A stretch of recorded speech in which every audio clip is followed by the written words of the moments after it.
All right. Well, welcome back to the next episode in our series of Asset Coach and Tax Strategist. And our focus on this particular episode of this series is really to continue to dive deeper into what's been going on with this current administration, the Trump administration. What are all the things that they've been doing? And they're not really playing chess.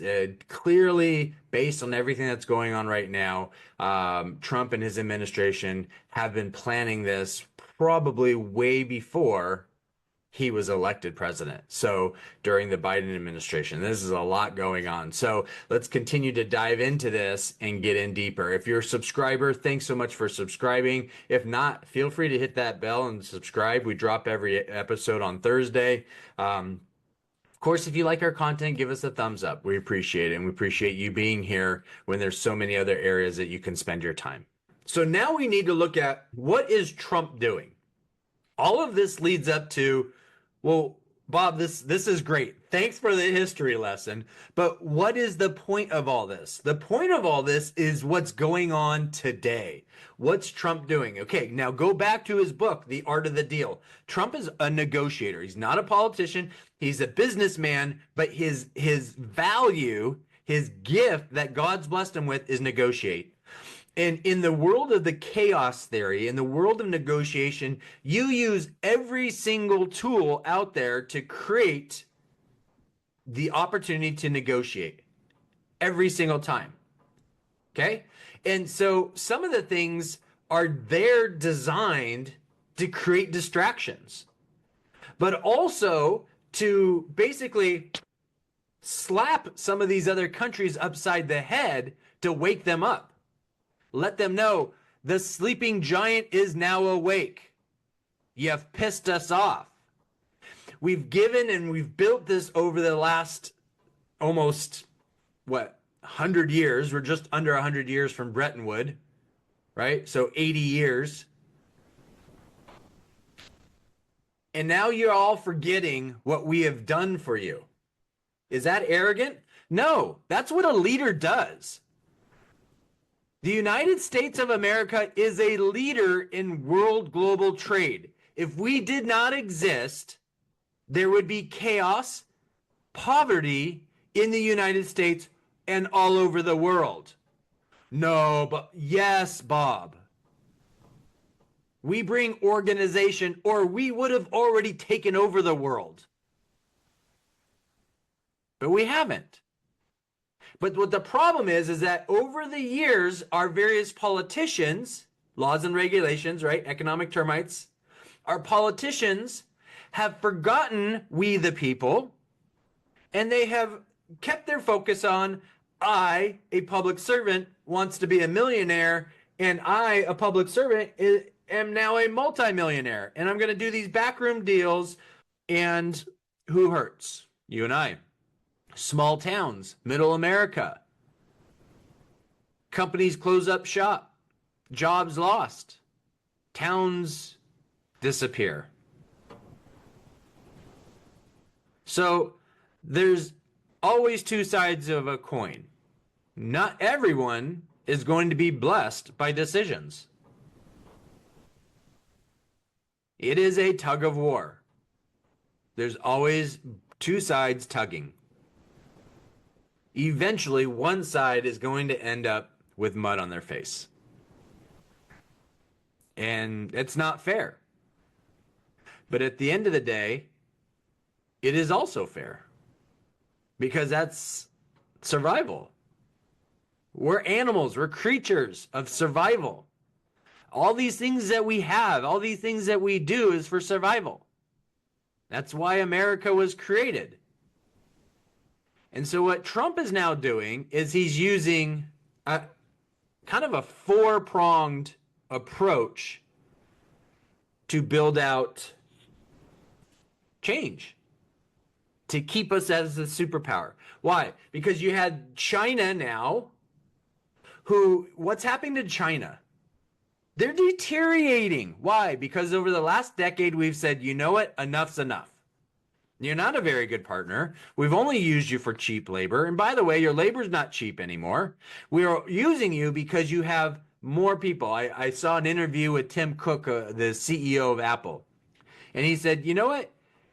He said, we don't manufacture in China because it's cheaper to manufacture in China. They're not cheaper. They haven't been cheaper for a long time. And this was a very enlightening interview for me, by the way. He said, the reason why we manufacture iPhones in China is because there's more people in China that are technically advanced to be able to manufacture an iPhone. It is not a playground set that we're manufacturing. It's not a model car. It is a very detailed, comprehensive electronic device, and it needs skilled labor.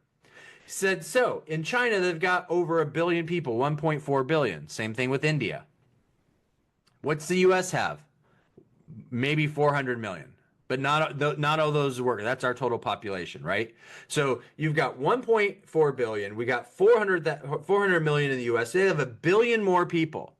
So in the US, what Tim Cook was saying, in the US, if we had a bunch of engineers together to start, doing interviews, group interviews, he said we would not be able to fill up a hotel room with skilled people.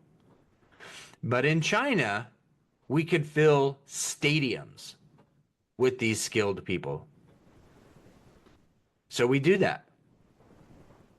But what's happened is that China is trying to fake it till they make it. They're a communist country that's trying to fake being capitalistic. No, I'm sorry, you're not. And now we got these two world powers and this fear mongering in the United States that China's gonna take us over. So what we start doing is we start backing away. What happens with China? China starts trying to flex their muscle. So we see this in the south part of the Pacific, right? Where we hear them starting to build out land. They're going to take over Taiwan. They're going to do all these things. Why? Because that's what the enemy does. They conquer. We haven't conquered. We never took over the Middle East. We could have. We were there in Afghanistan for 20 years. Not once did we just say, you know what, you guys all suck. We're going to take over. This is now the 51st state. No. We spent trillions of dollars in American lives to try to help prop them up. That's what we do, people. We don't conquer. Yeah, Bob, but resources, that's global trade. Resources are about global trade. What value do those countries have that we need? And what do we have that they need? That's bartering, that's negotiation, that's the trade deals. Why is that bad? Now, if you allow yourself to get too far reliant, then that's bad. And that's what's happened over the years with the different politician administrations that we've had, both Republican and Democrat. Both are at fault. They're all politicians. And they're trying to play a game they don't understand. And what's this game? Business. The United States is a business. These other countries are businesses. And as a business, you need to make business deals. That's what these trades are about. But what happened with our politicians here and abroad is these deals weren't about we the people. These deals were about me, the politician. And they're not business people. So Trump comes in and says, screw this. We're going to fix this. And this is how we do it. The art of the deal. But I'm going to use everything. And as a coach will do, he will put all the attention on himself so the rest of the team can be at ease and do what needs to be done. So what was the first thing? Tariffs. Oh my goodness. No, not tariffs. But that's what every country charges us. And that's what he's trying to explain. But we don't learn this stuff. Aren't taught this stuff. We're not taught this stuff in economics class in high school. You don't learn this. If you do, it's like a part of a chapter, maybe a couple sentences or a couple paragraphs. And it probably is, from our point of view, bad. But all these countries charge us this. And that's what Trump was trying to say. That is what led to reciprocation. Okay? So here's what the four-pronged approach is. Tariffs, rebuild the U.S., realignment. This is what the Mar-a-Lago Accords are. Okay? So restructuring. This is all the art of the deal. Okay? So as we start looking at tariffs, this is kind of like checkers, right? It's very surface level. I like to approach this. Tariffs is kind of like a magician, right? What's a magician do? He kind of distracts you. He wants you to take a look at sleight of hand, right? He wants you to look at this, but what you don't see is his other hand or the other things that are going on. But you're focusing on this hand, but all this other stuff's going on. And then the trick is done. You're like, whoa, how'd you do that? And I think that's what tariffs have been. Tariffs have been a slap upside the head. Wake up, world. This is what we're going to do. We're going to realign everything. And what happened with this? There was only one country that dug its heels. The rest, Trump, calling the United States. We want to make a deal. But one country dug its heels. That's right, China. Because they actually had the most to lose. Because they're trying to fight us head to head. All these other countries realize the importance of this trade relationship. They may not like us, we may not like them. But that's where the politics comes into place is, hey, you have resources, we have resources, let's make a deal. That is reciprocal for both. And that's where the reciprocal tariffs came in place. Fine, you charge us tariffs, we'll charge you tariffs. Let's renegotiate. We realized all these sucked. You don't want to renegotiate? Not a big deal. That's fine. We'll go someplace else. And that is what we are doing. Who is now going to be replacing China when it comes to technical manufacturing? India. They've got more people in India than China, and they have highly intelligent population. But a large enough population, too, that needs work. Who was part of the de-dollarization, this BRICS? India was part of it. Who's not part of it? India. Who's starting to back out as well? Brazil. The B part of BRICS. Brazil, Russia, India backed out. C is China. S is South Africa. Who just met with Trump? The South Africa president. And what's Trump saying? Why are you guys destroying all these American farmers? What are you guys doing there? You're destroying your country. Not because they're white. It's not about race. It's about race for them. And for some people in our country, it's about race. No, it has to be about the well-being of the individual. We have changed, but the wounds are so deep.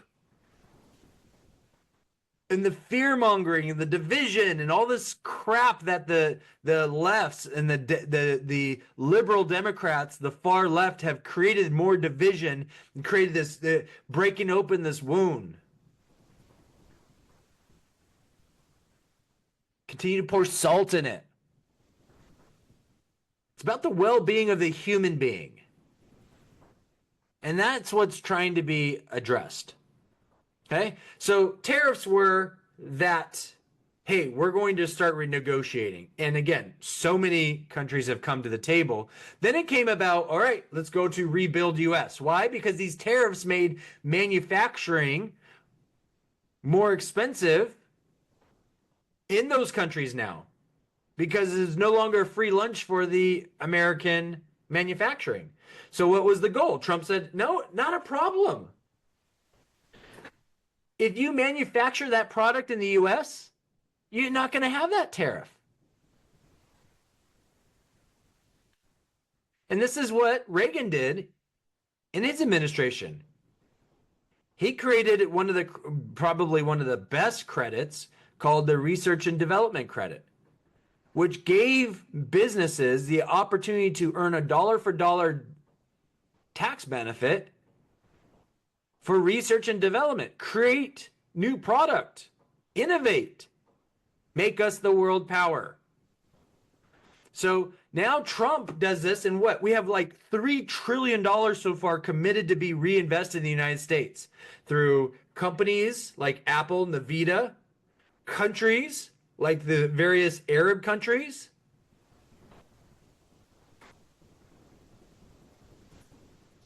So what happened is that now we're saying, okay, that all those dollars are still out there. So those dollars are used to either build up their infrastructure or we renegotiate. Let's make this deal best for everybody. And let's put some of these dollars back here and it will benefit you guys this way. And it benefits us. So that was the next step. And then the next step was, okay, let's do this realignment, this global alliances. And what was all this realignment of global alliances? Loyalty. It's about loyalty. What China's been trying to do has been trying to create all these backdoor deals, which they need to survive. Remember, what are we talking about? Two kingdoms that need resources, land. And unfortunately, power and greed come with that. The leadership of China doesn't care about their people. They wouldn't be communist. Think about it. No freedom in communism. If you cared about your people, you'd want them to be free, be able to do things on their own. Oh, but I'm their daddy and they can't think on their own. All right, well, let's see how that works out for you. What will eventually start happening, which I think is kind of crazy, is that with this global alliances, we're looking for royalty and restructure policies. We want like policies. We want reciprocation. We want a opportunity for both parties to benefit. You and I as taxpayers have been paying for this bill. Think about it. Not only have we been sending money to all these various countries, our dollars, but then we're also paying taxes, tariffs, if we make something here to send it there. Okay?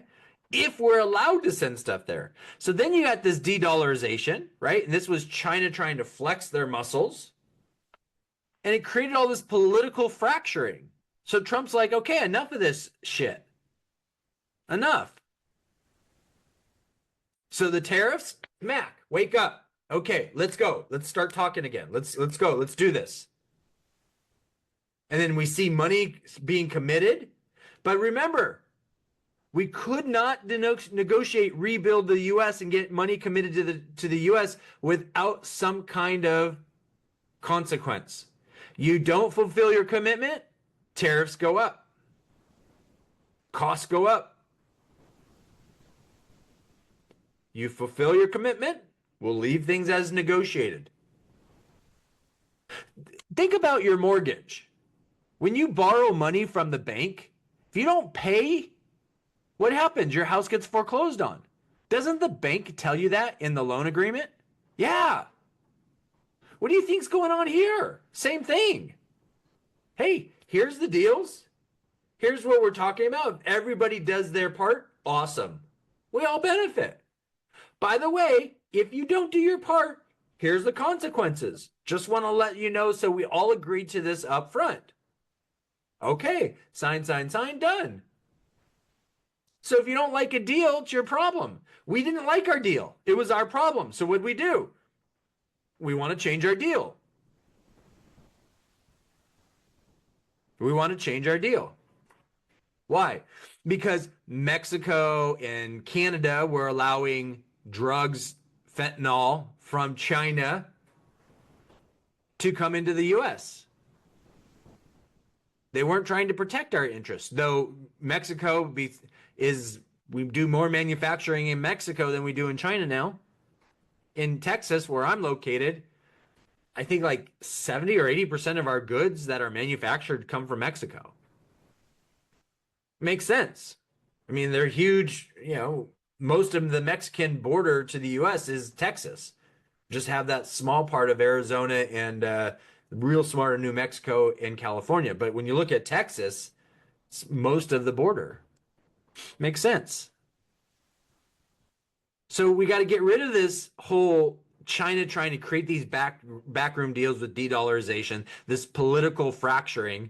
And so now we start creating these trading blocks, these trading deals where manufacturing in China now moves to India. Right? Fine. Fine, China. No big, it's okay. It's okay. Go ahead and do that. It's like when you're raising kids. No. It's okay. I've asked you nicely not to climb up there. If you climb up there and you fall, like is a possibility, which is why I don't want you to climb up there, don't come crying to me. That's the consequence. You did it. Okay? So China keeps trying to flex itself as they're crumbling. Here's what's going to start happening with China. We're already starting to see this. It's not being reported in the United States on mainstream media. Go watch some of these various YouTube guys and gals on YouTube, these independent guys. By the way, there's a lot of great YouTubers that used to be in mainstream media. Finally, they said, forget this. I don't want to be told that I have to say this when this is wrong. I want to report the truth. That's what journalism's been about. That's what most of these people on YouTube were trained. Oh, let's talk about the truth. Wow, what a novel concept. But what we don't hear about going on in China is the various demonstrations, the various things that are going on. Basically, I don't want to say it's an uprising, but there's going to be a pretty close. Don't be surprised if there's a revolution in China within the next few years. Don't be surprised. Now, once the people realize there's more of them, kind of like the bugs, the movie Bugs, where the grasshoppers say, "What if the ants only knew there's more of them than us?" Right? Same thing with us. We realized that, and what did we do?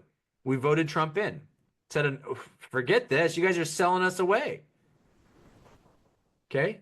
So this whole shift to now manufacturing in India, same qualified people, great huge population, a need for people to need to work, right? And so what are we doing also? Here's the interesting thing about a lot of this.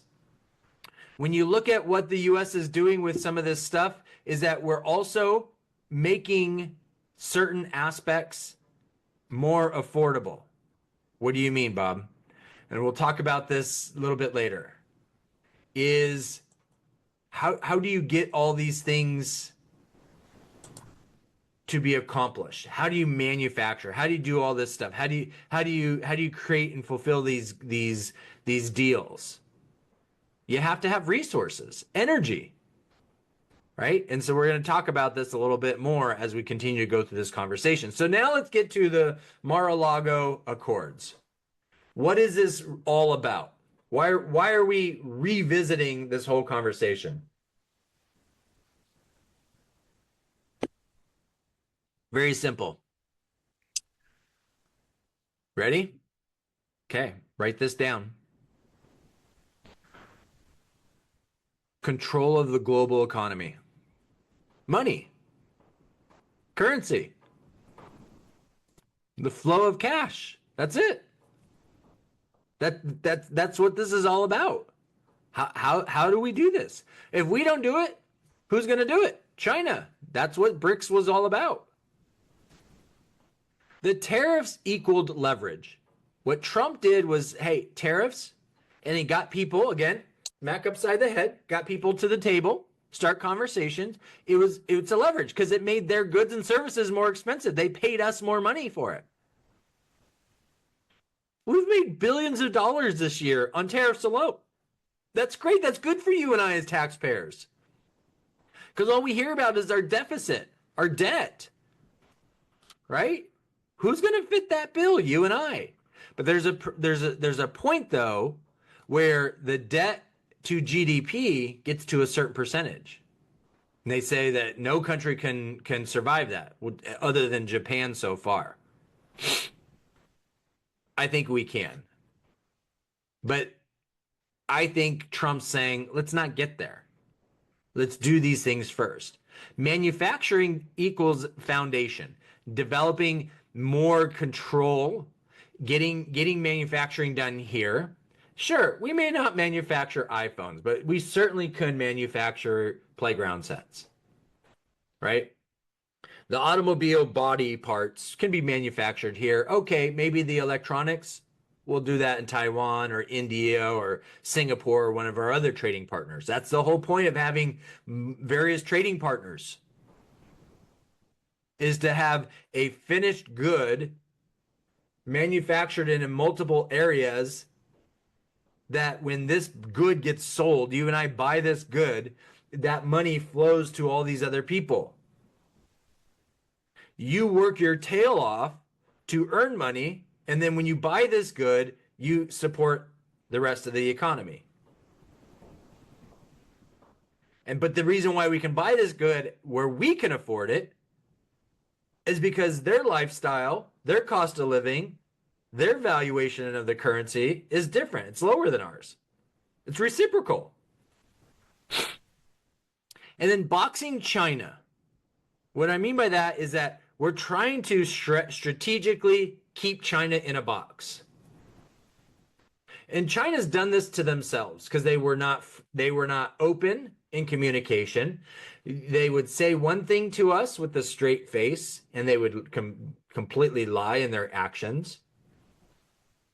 So at some point, you can't have a relationship like that. And you just got to say, dude, come on. Let's do us better, right? But then when we had the previous administration in, whoa, man, that it was proof. There's proof of how they've accepted money from various countries.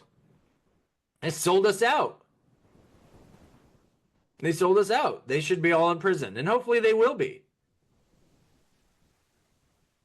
It's a traitor. It's espionage. It's every word that we could possibly use in the English language of them being disloyal to we the people. So the goal is global financial system. We want to go back to Bretton Woods, where we created this global financial system, made some adjustments over the years. Now we want to reshake this up. It's like an Etch-a-Sketch, right? It's a cool picture, but let's redo it.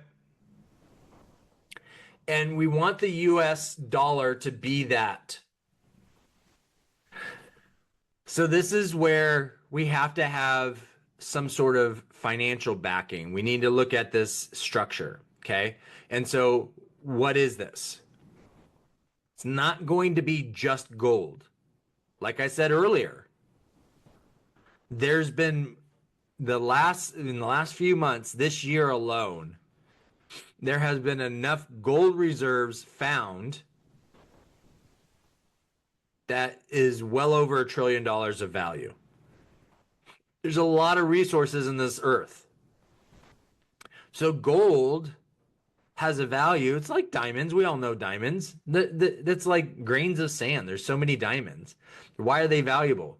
Because they're controlled on how they get out to the market. They've made them valuable. They're the girl's best friend, right? You don't want a dog. You don't want a husband. You want a diamond. But what else? Bitcoin, digital currency, cryptocurrency. This is why Trump is this is why the previous administration was so hell-bent about destroying Bitcoin and cryptocurrency, was because they wanted the US to deteriorate and fall. They wanted us to be taken over because they were getting paid to do so, to make these decisions.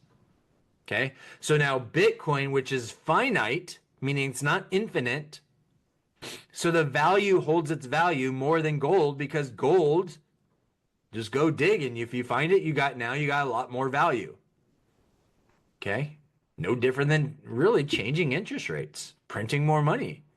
Dig more gold, you have more gold, right? So, but Bitcoin, cryptocurrency, this digital currency. So what just happened? The United States made the decision to stop manufacturing pennies, physical pennies. Digital transactions will still use pennies, right? Cents. But physical pennies will no longer be manufactured. Why? Well, because it almost costs 4 cents to make a penny. That's stupid. Why in the hell are we doing that? That is so dumb. That is so dumb. We would not do this in our own life, our own personal finances. Why would we do this? I think it was, what, $58 billion in savings to taxpayers? Well, thank you, we the people. Heck yeah. Heck yeah. So, let's continue this. So this is the new deal. This is the 2025 deal. So remember back in World War II, Roosevelt, the New Deal. Well, here's the 2025 New Deal. Okay. We're going to peg the US dollar to the world currency again, continue to be it, and we're going to restructure it and rebuild it and remake this financial global system better. Okay, and by doing this, the U.S. is going to provide security. That's what NATO was supposed to be. NATO was supposed to be these countries pay into NATO for the U.S. to be able to help secure them, not just from a physical perspective, like military perspective, but also from an economic perspective. But what happened? All these NATO countries stopped doing it. You see how we, the people, have been taken advantage of? Not only have our country been taken advantage of, but our country's taken advantage of us, we, the people. So Trump finally said, enough of all this stuff. We're changing all this. And then the US dollar weakening versus the change in currency. So Mar-a-Lago is also designed to weaken the dollar about 20%. Yes, your dollar will be devalued. There's been a lot of people talking about this. This will happen. But this is part of why Trump is lowering taxes as well. Okay, why he's been going, and Doge was created, and Elon Musk, and eliminating silly, stupid spending in our country, because we, the people, are fitting that bill. So we got to lower spending. We are going to lower taxes, which means revenue for the government. But in order to do this, we have to have right trade deals. So we still have this flow of revenue through tariffs, but we also have these flow of good deals that it's not costing us money that's going out the door either. By weakening the dollar, a lot of this also is structured because of our debt, restructuring the debt. Okay, so this is important as well, this whole process of the debt. Now, forcing China's people, that when we put China in this box, it will cause a revolt in China. We could see the end of communism in China. I don't know. We could see a new dictator in China kill millions of people in China. I don't know. But that's China's problem. These are decisions China has made. This is their struggle.